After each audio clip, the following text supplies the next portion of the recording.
America और Iran के बीच में शांति वार्ता फेल होने के बाद दोनों देशों के बीच एक बार फिर से टेंशन बढ़ चुकी है। ईरान के साथ वार्ता फेल होने से राष्ट्रपति ट्रंप भड़क गए हैं। वो ईरान पर फिर से हमला करने की धमकी दे रहे हैं और वहीं हॉर्मूज को लेकर के भी ट्रंप सख्त नजर आ रहे हैं। ट्रंप ने ऐलान कर दिया है कि अगर ईरान ने हॉर्मूज स्ट्रेट से गुजरने वाले जहाजों से टोल टैक्स लिया तो फिर हॉर्मूज स्ट्रेट की नाकेबंदी करेंगे। ट्रंप के इस बयान का असर भी अब दिखने लगा है। 2 पाकिस्तानी टैंकर जो हॉर्मूज जा रहे थे वो वापस लौट गए हैं और इस बीच एक बार फिर से बातचीत की कोशिश शुरू हो चुकी है। रूस ने ईरान और अमेरिका के बीच मध्यस्थता कराने की पहल की है। हालांकि अभी तक अमेरिका की तरफ से इस पर कोई जवाब नहीं आया।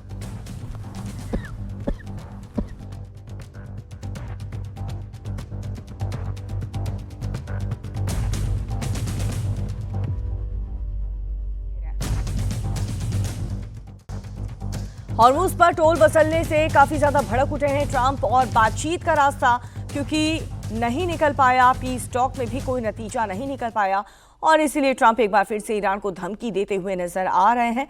अगर उनकी शर्तें नहीं माना ईरान तो और भी ज्यादा, पहले से भी ज्यादा हमले तेज कर दिए जाएंगे। तो हॉर्मूज पर कब्जा करने की पूरी कोशिश है ट्रंप की, पूरा कंट्रोल वो स्ट्रेट ऑफ हॉर्मूज पर चाहते हैं। वार्ता फेल होने से ट्रंप काफी भड़क चुके हैं। ईरान की ट्रंप को एक बार फिर से चेतावनी। और इन सबके बीच रशिया भी अब बीच में आ चुका है। मध्यस्थता कराने की कोशिश अमेरिका और ईरान के बीच कर रहा है, लेकिन अमेरिका ने स्टैंड क्लियर कर दिया है कि स्टेट ऑफ हॉर्मूज और न्यूक्लियर, इन 2 शर्तों पर जब तक ईरान राजी नहीं होगा तब तक ये युद्ध नहीं खत्म होगा। If US Navy warship 121, this is Sepah Navy station, you must alter course and go back to the Indian Ocean immediately. If you don't obey my order, you will be targeted. Out. This is Coalition Warship 121, engaged in transit passage in accordance with international law. No challenge is intended to you. US Navy warship. Attention all vessels, attention all vessels, attention all vessels in Oman Sea. This is Iranian Sepah Navy. If you see any warship in your vicinity, keep a distance more than 10 miles from them because I'm ready to open fire on them without any warning. US Navy warship 121. This is Sepah Navy station. You must alter course and go back to the Indian Ocean immediately. If you don't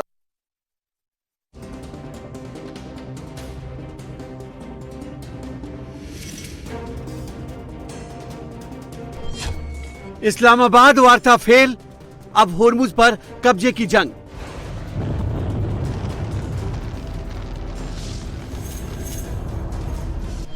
Iran का ऐलान, Hormuz strait में वसूलेगा toll tax.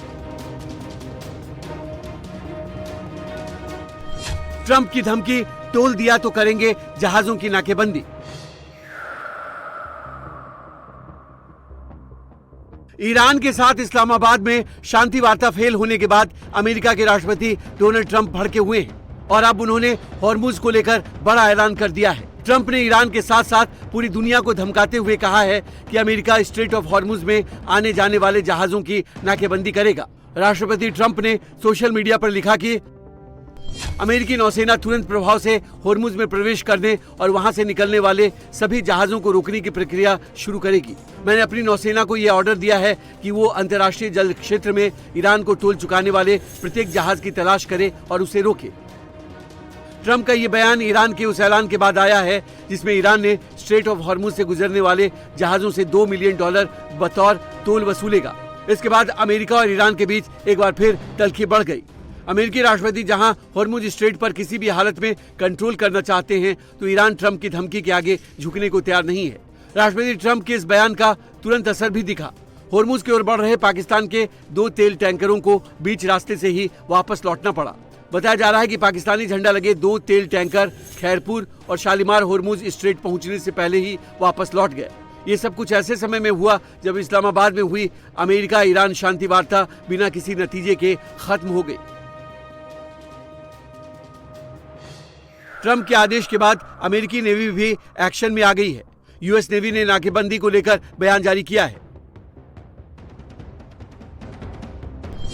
Iran के सभी बंदरगाहों से होने वाले निर्यात पर अमेरिका की नाकेबंदी 13 अप्रैल को सुबह 10 बजे ईटी से शुरू हो जाएगी।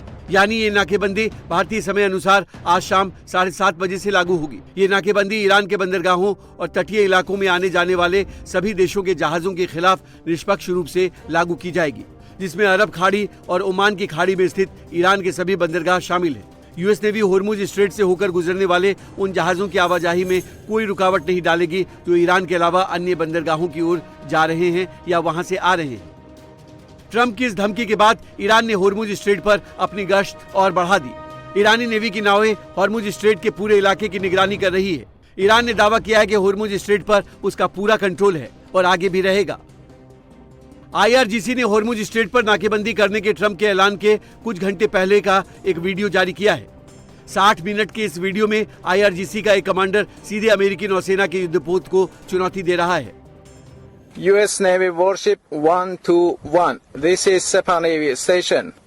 You must alter course and go back to the Indian Ocean immediately. If you don't obey my order, you will be targeted. Out. This is Coalition Warship 121, engaged in transit passage in accordance with international law. No challenge is intended to you. US Navy Warship. Last warning, last warning, last warning. अमेरिकी युद्धपोत को चेतावनी देने के बाद ईरानी navy ने Oman सागर में मौजूद सभी जहाजों को अलर्ट जारी कर दिया। Attention all vessels, attention all vessels, attention all vessels in Oman Sea. This is Iranian Sepah Navy. If you see any warship in your vicinity, keep a distance more than 10 miles from them because I'm ready to open fire on them without any warning. Iran की इस चेतावनी के बाद एक बार फिर ईरानी navy और अमेरिकी navy में टकराव के हालात बन गए हैं। इस बीच राष्ट्रपति ट्रंप ने एक बार फिर ईरान पर हमला करने की धमकी दी है। सोशल मीडिया पोस्ट पर ट्रंप ने कहा, अमेरिका सही समय आने पर ईरान के खिलाफ कार्रवाई करेगा और वो इसके लिए पूरी तरह तैयार है। अगर चाहे तो अमेरिका एक दिन में ईरान के ऊर्जा ठिकानों और बिजली बनाने वाले प्लांट्स को नष्ट कर सकता है। ट्रंप की इस धमकी के बाद ईरान डेलीगेशन में शामिल और संसद अध्यक्ष मोहम्मद बागेर गालिबाफ ने ट्रंप को जवाब दिया। मोहम्मद बागेर गालिबाफ ने कहा कि अमेरिका के साथ बातचीत में ईरान ने अच्छी नीयत दिखाने के लिए कई सकारात्मक पहल की, जिससे वार्ता में कुछ प्रगति हुई। लेकिन डोनाल्ड ट्रंप की हालिया धमकियों का ईरानी जनता पर कोई असर नहीं पड़ेगा। अगर आप लड़ाई करेंगे तो हम भी लड़ेंगे और अगर तर्क के साथ आगे आएंगे तो हम भी तर्क से जवाब देंगे। इस्लामाबाद में वार्ता फेल होने के लिए सबसे बड़ी वजह ईरान के न्यूक्लियर प्रोग्राम को बताया गया है। जेडी वेंस ने बताया कि ईरान अपना न्यूक्लियर प्रोग्राम छोड़ने को तैयार नहीं है। अब इसे लेकर ट्रंप ने भी ईरान पर निशाना साधा। ईरान कभी परमाणु हथियार हासिल नहीं कर पाएगा। इस मुद्दे पर ईरान का रुख अभी सख्त है। ईरान जब तक अपने परमाणु कार्यक्रम पर रोक नहीं लगाता तब तक अमेरिका के लिए उसके साथ बातचीत जारी रखना स्वीकार्य नहीं है। ट्रंप के इस बयान पर ईरान ने भी तीखा पलटवार किया। ईरानी संसद के राष्ट्रीय सुरक्षा आयोग के प्रमुख इब्राहिम अजीजी ने कहा कि अमेरिका हम पर अपनी शर्तें जबरदस्ती थोप नहीं सकता है। वार्ता के दौरान भी अमेरिका ने यही करने की कोशिश की थी, जिसकी वजह से वार्ता फेल हुई।